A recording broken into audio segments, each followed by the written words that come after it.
Hey everybody, John here. It's another beautiful day in Pennsylvania under mostly gray skies. We're in Black Moshannon State Park and doing about 7 miles today, I think.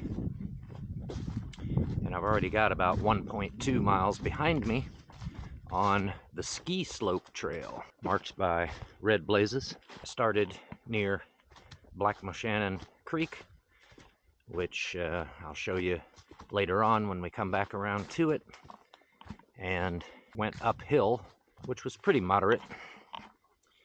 And then at the top of the hill you come to what is marked on the park map as a modern cabin, but really it looks like just a big house. It's got a big old deck on the back that overlooks a valley, and there were cars there, and I saw at least one person moving about. So I don't know if you can rent that out or not, but if so, I imagine it's kind of pricey because that place is big. But the trail comes up to there, and then it, it's kind of going northeast. And then when it comes up to there, you turn and head south. So we're going back downhill, and then we're going to keep going until we hit a snowmobile trail, take a ride on that, and then go back to where we started that part of our sort of figure eight today. I could actually stop back by the Silver Streak if I wanted to at that point. Then we'll go across Black Moshannon Creek and do a loop on the west side. A coyote crossed my path this morning. I heard rustling over to my right, and as I continued along, it moved along with me. So I made a little noise to let whatever it was know I was around. And then I heard it go up ahead of me, and then saw it cross the trail in front of me and off down the hillside. Looks like we're coming down to where the ski slope trail crosses a paved road, which is called Rattlesnake Pike, also known as Pennsylvania State Road 504. So we cross the road and continue south, probably for another 0.2 miles or so, and then we hit the snowmobile trail, take a ride on it, and that'll bring us right back to this road.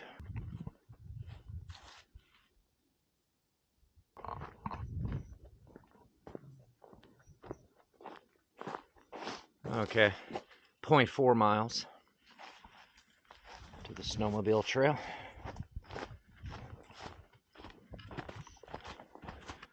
Was that 0.4 miles already? Did not seem like that long. So here's the snowmobile trail to beach parking, 0.4 of a mile. Okay. Okie doke. If this has markings, it's probably orange diamonds. All right, we're coming down to the end of the snowmobile trail, and we'll be coming back to the road. Oh, red blazes on here, okay. Although I didn't see any before just then. Down there you can see the water, so I guess there's a beach down there. Well, we know we're on a snowmobile trail because of these cute little, signs like this one that look like regular road signs but are smaller. My car is right over here, so might as well just stop by there. And you can see we got a bit of activity in the park today. People are out. Quite a few cars parked on that side.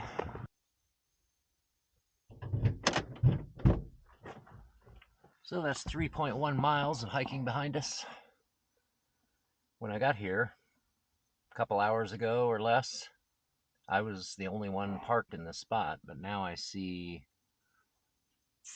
at least 9 or 10 vehicles. So here's the map, and we're right here. So we did the ski slope trail, which goes up like so, goes up to that modern cabin, and comes down here.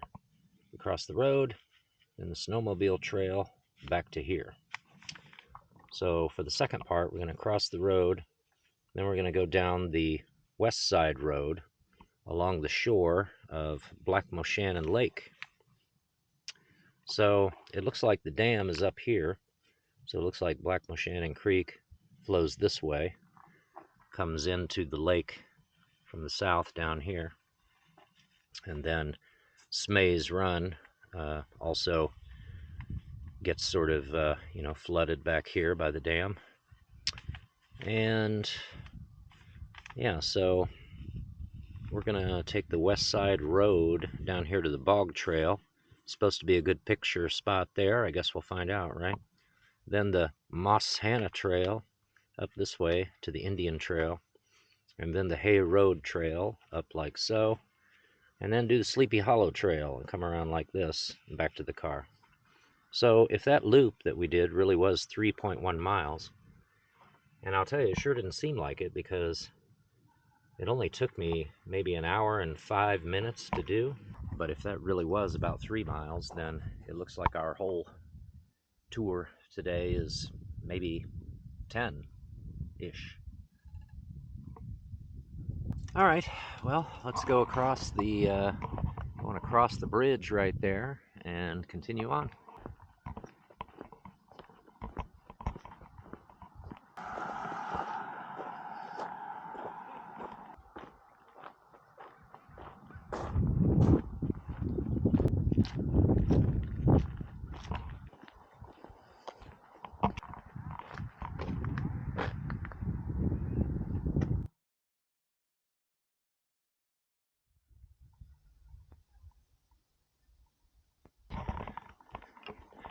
Well, here are two tables, and the farther one down there looks like a lovely place to take a little break and have a little something to eat.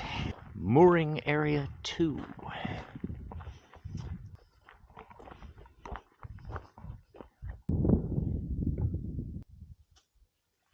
What is my snack, you ask? Oh, don't pretend like you don't want to know. You know, what people are eating and drinking is like the most interesting thing on the internet. Well, we have a ham and cheese sandwich with spinach and mayonnaise on wheat bread, including one of the heels. I eat the heels. Do you eat the heels? I didn't slip a napkin into my food bag today, so now I'm gonna have to be careful. Make sure that mayonnaise doesn't, get all over my whiskers. Sometimes mayonnaise behaves itself. It's barbecue sauce and marinara that you have to worry about, because that stuff will just jump out, especially if you're wearing any white clothing.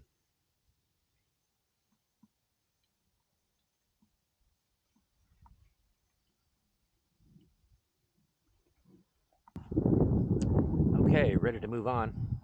So this is mooring area number 2, and it looks to me like, so we go back over here to the road and then around this way. Looks like it will run along the lake over there and then probably cut to the right.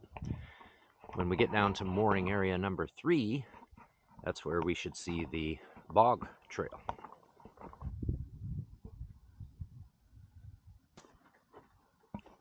This road just goes about 2/10 of a mile further, I think, and then ends.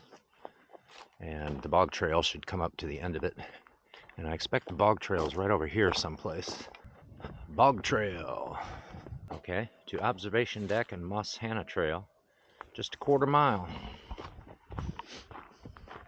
I didn't know there would be an observation deck.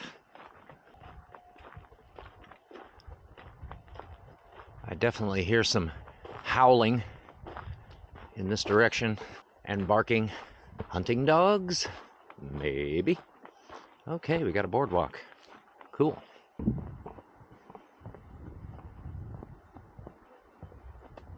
These are pitcher plants.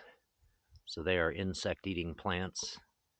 You can see they're right now in early February. They're not opened up very much, but they sort of have that tube shape, and then on the inside here are tiny hairs.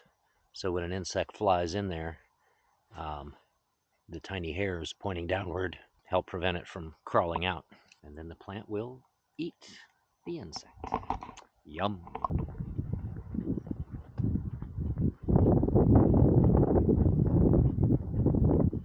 There's some more pitcher plants right down there. After the spring, they will turn more green, but they get reddish in the fall and the winter.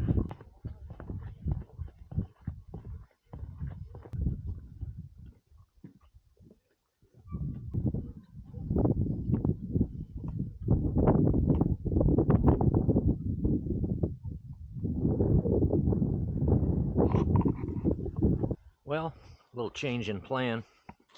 So I'm back here at the head of the Bog Trail. Right back behind us is where we went. So I went to the west end of that and was going to continue on the Moshannon Trail. But the more west I moved, the more I heard dogs barking and howling, a bunch of them. And so when I got up to the parking lot there was a hunter who was just getting out of his vehicle, I think.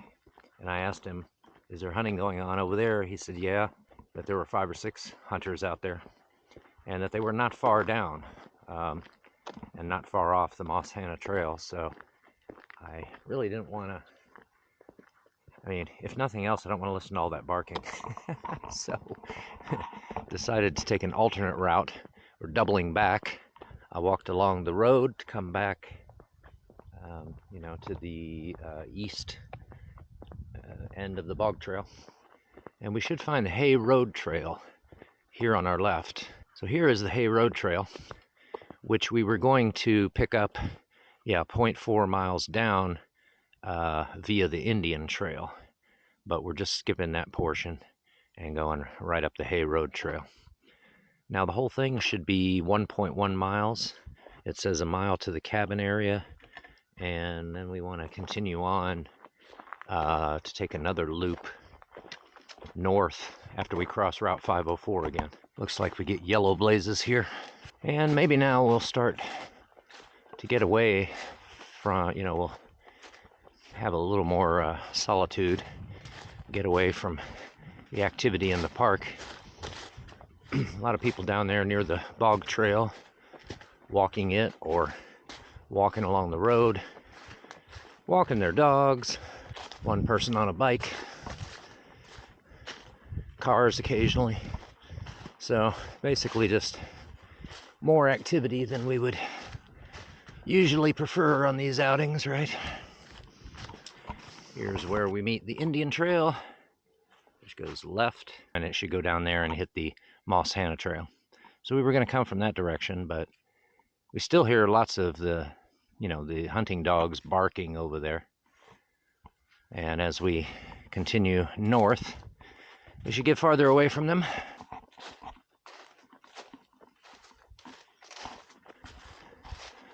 Okay, if you take a left, it's the Seneca Trail, which goes to the Indian Trail. This way, Hay Road Trail and Seneca Trail. All right, let's do it. Maybe the Seneca Trail is the last loop I wanted to do. I can't remember. Have to look at the map to see, but we need to cross Route 504 first. Anyway. Oh, no, I guess Seneca Trail's not what I want because it goes that way. Hay Road Trail. 0.2 miles this way to the road, I assume. Okay, when you come to the end of the Hay Road Trail, this gravel parking lot, at first I thought maybe this was Route 504, but that's Cabin Road, and 504 is up here.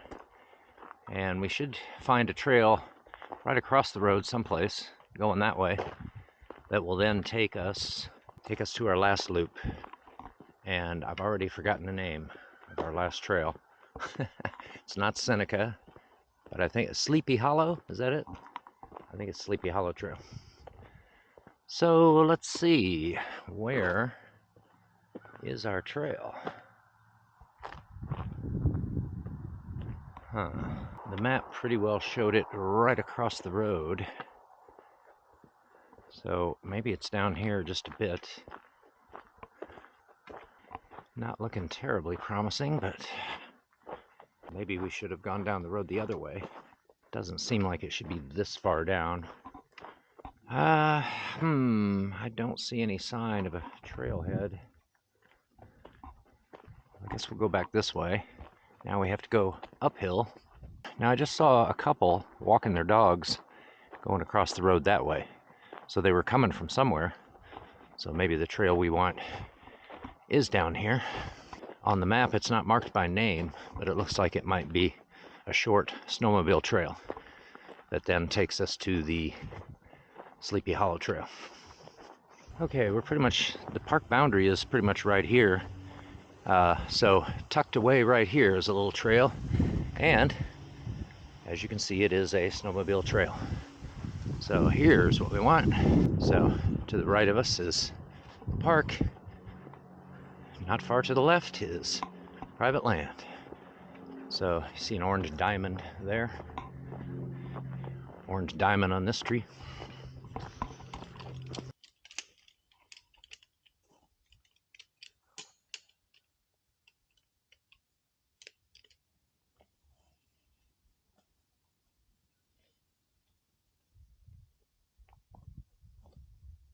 Had to move the party down the trail just a little bit to find some firm ground to set that chair on. First spots I tried were a little soft and the feet of the chair were sinking into some mud.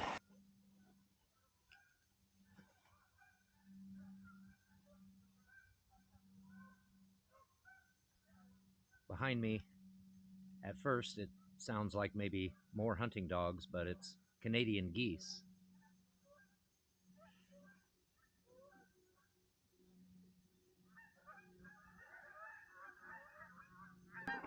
There they are.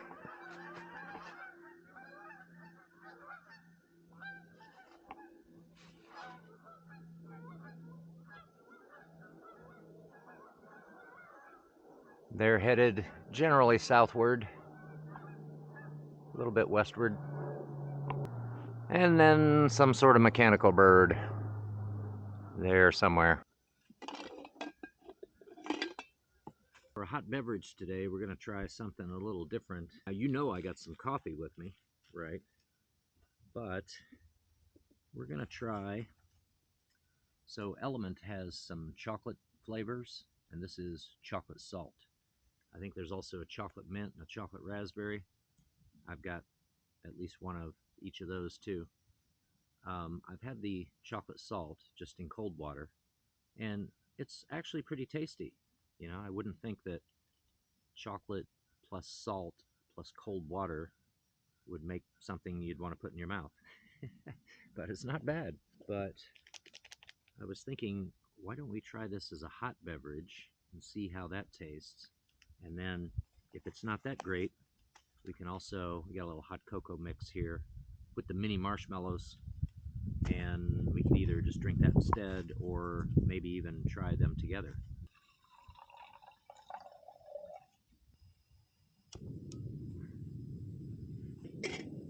So let's boil some water and then mix up the chocolate salt element in it. See what that tastes like. I don't know if I want the whole package. Let's try about half of the package and see how that tastes. It is brown, pretty rich looking brown. It does look like a hot cocoa.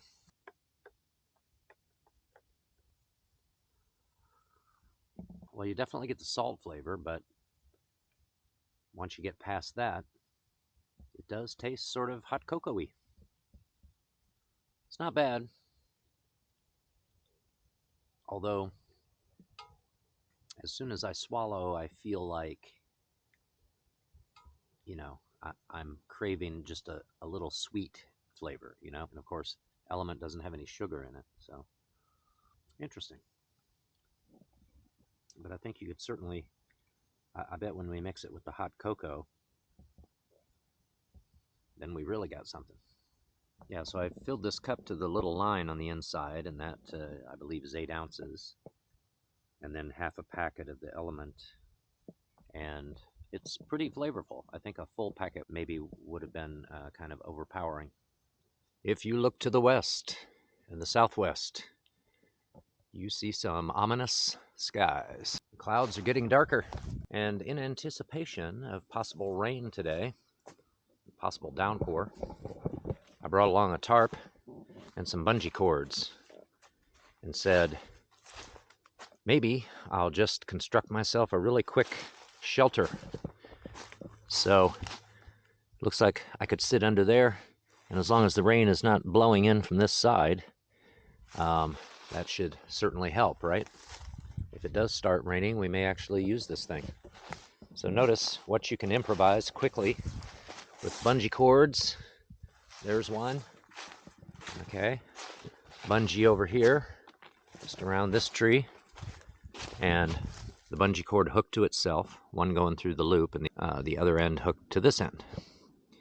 And then over here, because this tree is sort of springy, it's not very firm, I pulled it over. It's now pretty stiff with the bungee cord pulling it over like this. So that one goes into this loop and then comes around this tree and into that loop. And then over here, just kind of around two little trees. So there we go.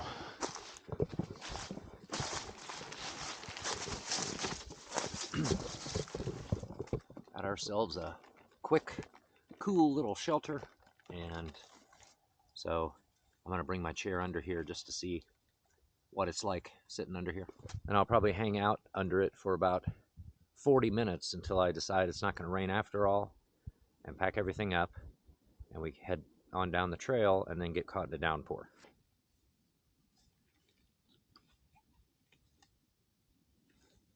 All right, I redid it a little bit. That's not very good. That wouldn't allow for very good drainage, though I guess the water would end up draining down here. Well, who knows? Maybe, I don't know, maybe the drainage wouldn't be too bad. I would think everything there, everything that falls here is going to come down this way. Here's a nice little channel.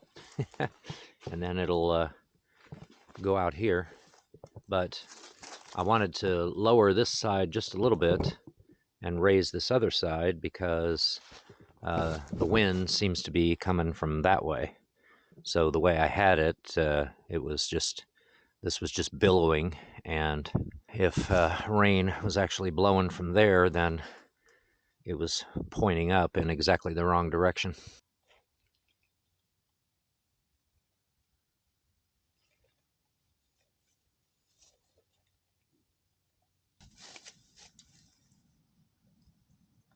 Well, we're heating up some more water. We're going to try, we've got about a half a cup, maybe a little less, of the chocolate salt element. I'm going to try that plus the hot cocoa mix. See what we think of that.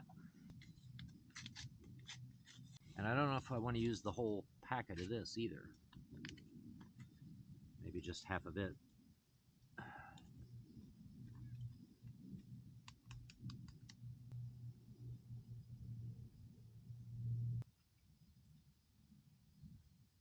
My initial impression is that mixing them doesn't work very well. Probably better just to do one or the other. And if you just do the chocolate salt, just, don't expect it to taste like sweet hot cocoa. Just take it for what it is, and it's actually not bad. But mixing them, I don't know. I think it just ends up giving you something that you think should taste like hot cocoa, but it doesn't quite. It tastes off.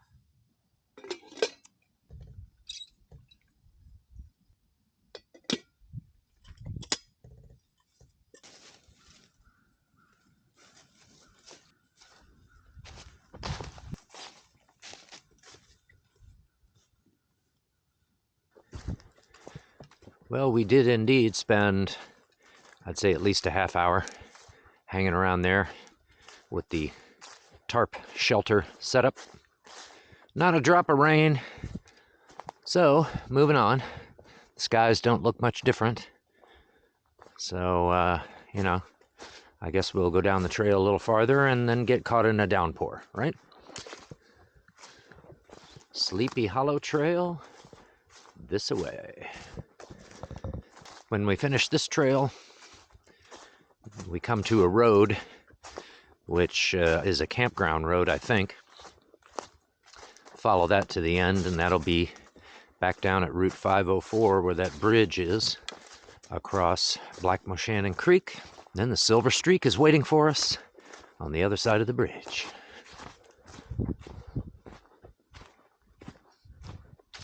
There have been no streams today on this hike. 0 water sources, unless you want to count Black Moshannon Lake, which, you know, we could have gotten down there to access the shore, but I don't think I'd want to fill up from the lake portion. So aside from that, nothing. Oh, wait a minute. Did I speak too soon? What do we got right here? Oh, okay. Well, this is something. It's flowing slowly through there, and it would be shallow. And, yeah, I don't know. It's not the most attractive source, but it looks like it flows down this way as well. Yeah, there we go. That's not too bad.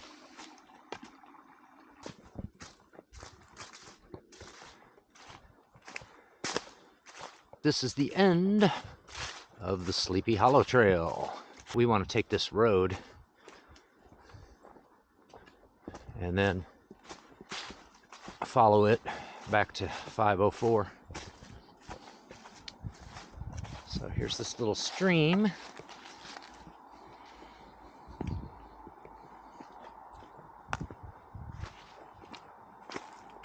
So I'd say the whole thing was about 8 miles, probably.